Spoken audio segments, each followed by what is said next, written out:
বিবাহিত ৩০ বছরের এক মহিলার সাথে ২১ বছরের যুবকের সাথে ২ বছর ধরে প্রেমের সম্পর্ক, তারই মধ্যে একাধিকবার সহবাসের অভিযোগ।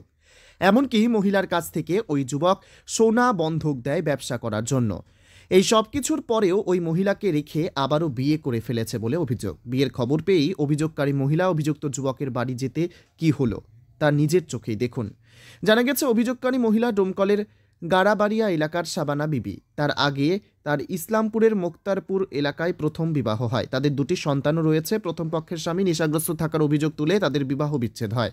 পরে ছেলে মেয়েকে মানুষ করতে ডোমকলের একটি ডায়াগনস্টিক সেন্টারে কাজ করতে থাকে বছরখানেক। সেখান থেকেই তার মোবাইল নম্বর পায় ডোমকলের বাবলাবোনা এলাকার কিরণ মণ্ডল নামের এক যুবক। শুরু হয় প্রেমের সম্পর্ক। ধাপে ধাপে সম্পর্ক গভীর হলে বিয়ের প্রতিশ্রুতি দেখিয়ে একাধিকবার সহবাস করে বলে অভিযোগ।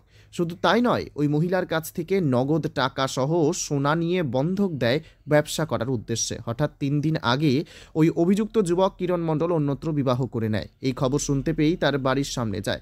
তখনই অভিযুক্ত যুবক কিরণ মণ্ডলের মা খালিদা বিবি তার উপর চড়াও হয় এবং মারধর করা হয় বলে অভিযোগ। এমনকি বাড়ির সামনে থেকে সরিয়ে দেওয়া হয়। এই ঘটনার ভিডিও করতে গেলে সাংবাদিকদের হেনস্থা করা হয়। শুধু তাই নয়, ক্যামেরা কেড়ে নেবার চেষ্টা চালানো হয়। মারধর করার চেষ্টা চালালেও স্থানীয়দের দেখেই বাড়িতে ঢুকে পড়েন অভিযুক্তরা। পরে ভুল স্বীকার করেন। উক্ত ঘটনার খবর পেয়ে ঘটনাস্থলে আসেন ডোমকল থানার পুলিশ। ঘটনাস্থল থেকে অভিযোগকারী মহিলাকে আটক করে নিয়ে যায় থানায়। তবে ওই ঘটনায় অভিযুক্ত যুবক সামনে না আসলেও সমস্ত অভিযোগ অস্বীকার করেন অভিযুক্তের মা খালিদা বিবি।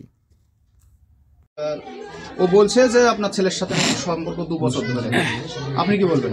না, আমার ছেলের সঙ্গে কোনো সম্পর্ক নাই, কিছু নাই। এমনি অনলাইনে কথা বলেছিল 2 দিন। তারপরে আমরা জানলো যে ছেলের সঙ্গে কথা বলছে, দিয়ে বললো যে আমি বিয়ে করবো, মেয়েতে তাই বলেছিল। তার জন্য আমরা ও 2 ছেলের মা, এবার ওর লাতি পুতি সব আছে। এবার মেয়ের বিয়ে দিয়েছে, ওর ছেলে বড়, দিয়ে ওর মেয়েটার অভ্যাসই এরকম, মানে টাকা পয়সা যাদেরই দেখে তাদের সঙ্গে ওরকম করে। এই কারণে আমরা হলো পরে ছেলের বিয়ে দিলে এসেছি। এবার আমার লোকে মানে সব বুঝলি, এবার ছেলেকে মানে ওই মেয়েকে মানে ই করেছে। তো অভিযোগ যে আপনার ছেলেই নাকি দফায় দফায় টাকা নিয়েছে তার কাছ থেকে। না, মিথ্যে কথা। আমার ছেলে হলো পরে কাপড়ের এমনি প্যান্ট জামা গেঞ্জি এইসবের ব্যবসা করে দেখি, এবং হলো পরে ছেলেকে ফাঁসিছে। আমাদের জানা অতদিন হয়নি, ধরলেন আমাদের জানা হচ্ছে হলে প্রায় 5-6 মাস হবে। আর 5-6 মাসের মধ্যেই মানে ওরা কথা বলছিল। আর আমি মানে মোবাইলে, আমার কাছে মোবাইল থাকে, ছেলের কাছে থাকে না, বড় মোবাইল আমার কাছে থাকে। আমি ফোনটা এলো, আমি তারপরে কথা বলি যে কোথায় বাড়ি তোমার? ও বলে যে শস্যবাজার বাড়ি আমার শস্যবাজার বাড়ি, আমি কিরণকে ভালোবাসি তাই বলে। তো আমি আবার আমার ছেলে আসে, তারপর আমার ছেলেকে জিজ্ঞেস করি, তখন আমার ছেলে বলে যে না, আমি শস্যবাজার কোনো মেয়েকে আমি ভালোবাসিনি। একটা মেয়ে বিডিও অফিসে একটা মেয়ে নোংরা ভাড়া থাকে, সেই মেয়েটা আমাকে অনলাইনে খুব বিরক্ত করছে, জ্বালাচ্ছে। তোমাকে এই মোবাইলে ধর তোমার কাছে থাকলো, তুমি যখন এই মোবাইল রাখো, তোমাকে ফোন করলে বলবা যায়, ও শুধু আমাকে বলবে রাস্তাঘাটে যেখানে দেখবে সেখানে বলবে আমি বিয়ে করবো তোমাকে তাই বলে।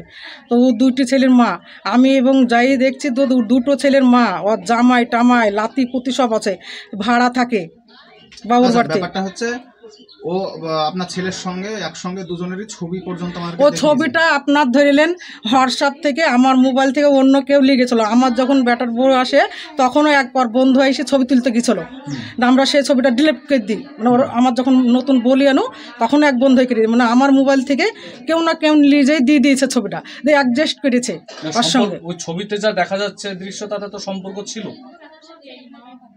এমনকি মেয়েটাকে মারধর করেছেন এরকম অভিযোগ করছে। না, আমরা কোনোদিন মারধর করিনি বা কোনোদিন আমরা যাইনি দেশে। আজকে খবরে এসেও তো দেখলাম একদম ওপেনলি প্রকাশ্যে। না, আমার বাড়িতে ঢুকছিল, বাড়ির ভিতরে আমার ধরলে লোকজন আছে। আমার ছেলের নাম কিরণ। আচ্ছা, সংবাদ মাধ্যম ভিডিও করতে গেলে সেখানেও তাদেরকে মোবাইল কেড়ে নেওয়া, ইট দিয়ে মারতে যাওয়া, এমনকি তাদেরকে মারধরের অভিযোগ হচ্ছে। তো সে বিষয়ে কি বলবেন আপনি? সংবাদ মাধ্যমকে কেন? না, মারধর না, শোনেন না, আমাদের ভুল হয়েছে, মারধর কোনো কিছুই হয়নি। এবং হলো পর আমার বাড়িতে হঠাৎ মেয়েটা, আমার বাড়িতে অনেক মানুষ এসছে নিতে, আমার ছেলের বউকার ছেলেকে নিতে এসছে। এবার মানুষের সামনে বাড়ির ভিতরে সব মেলা মানুষ এবার ঢুকে পড়ছে, এই কারণে আমি মেয়েটাকে তাড়িয়ে দিয়েছি। সংবাদ মাধ্যম তো ঢুকতে যায়নি আপনার বাড়িতে, তবু কেমন তাহলে? না, আমার বাড়িতে সোজা এসে ঢুকতে যাচ্ছে। আমার ভুল হয়েছে, আপনারা ক্ষমা করে দিয়ে। কি নাম আপনার? আমার নাম খালেদা বিবি।